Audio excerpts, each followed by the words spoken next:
Hey everyone, welcome back to Here's the Skinny. Today, we're getting technical.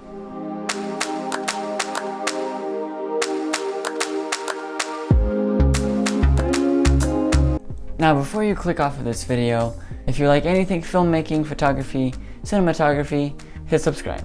Please. Stick around and you may find something useful. In the world of cinematography, there are a few rules that filmmakers follow. Not all of them are meant to be kept, some of them are meant to be broken. So we're going to see if the rule that we're talking about today can be broken. Today we're going to be talking about the 180-degree shutter angle rule.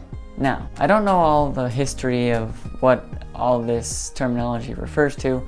All I know is that shutter speed and shutter angle are somewhat synonymous, just changing numbers. Now, the 180-degree shutter rule refers to the shutter speed versus the frame rate. The rule states that the shutter speed should be double the frame rate. So if you're shooting at 25 frames per second, your shutter speed would need to be double that, so 1/50th. So 50, double of 25. So if you're shooting in 60p slow motion, your shutter speed should be twice that, or as close as it can be, which would be 1/125th of a second.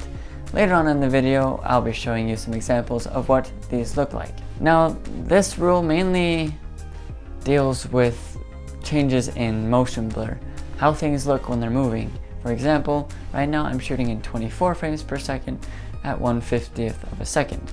So every 50th of a second, the camera is capturing a frame, and that would be 2 shutter clicks per 1 frame of video. So that's where this motion blur comes from. If I were to freeze the frame, you would see that my hands seem like they're moving. But if it were a faster shutter speed, it would be more choppy. Now, why is this important? It's not super critical to videos in general, especially vlogs or videos of talking heads, interviews. It doesn't matter so much for those circumstances. But when you're trying to get slow motion or the proper motion blur, that's when you want to pay attention to this rule.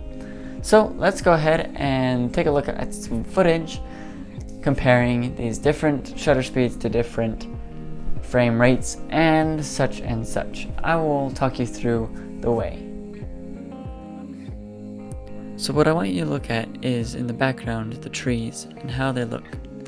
There's a freeze frame of how the motion looks. You can see the blur is horizontal. Now with the faster shutter speed, that's not going to happen as much because it's capturing the light faster. So there's a freeze frame. It is blurry, but that's not because of the motion. So this should have a little bit of motion blur. In the background, there's some slow motion. And since it is a slower shutter speed, there should be a little bit of motion blur. Not as much as before because it's doubled what it was before. But now this is a really fast shutter speed, 1/1000th. So there shouldn't be much motion blur at all in the background. There is focus blur, but not motion blur.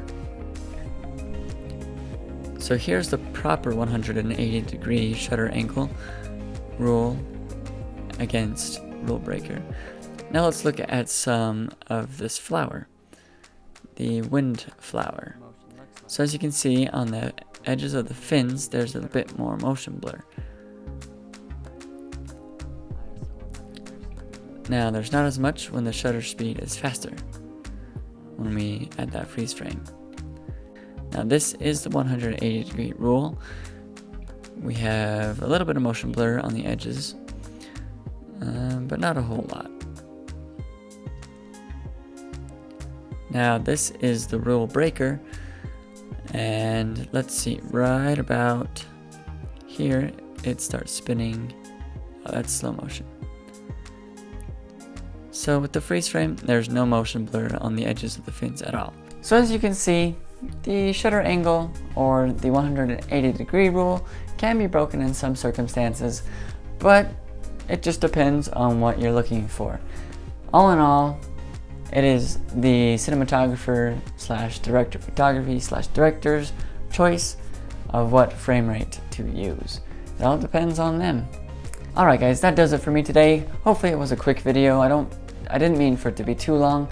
So if you like this video, hit that thumbs up button and consider subscribing. Please subscribe. Also, check out my other videos if you haven't yet. I will link to one up here that I think you might like. That does it for me today, and until next time, we'll catch you later. And to somebody out there, happy birthday.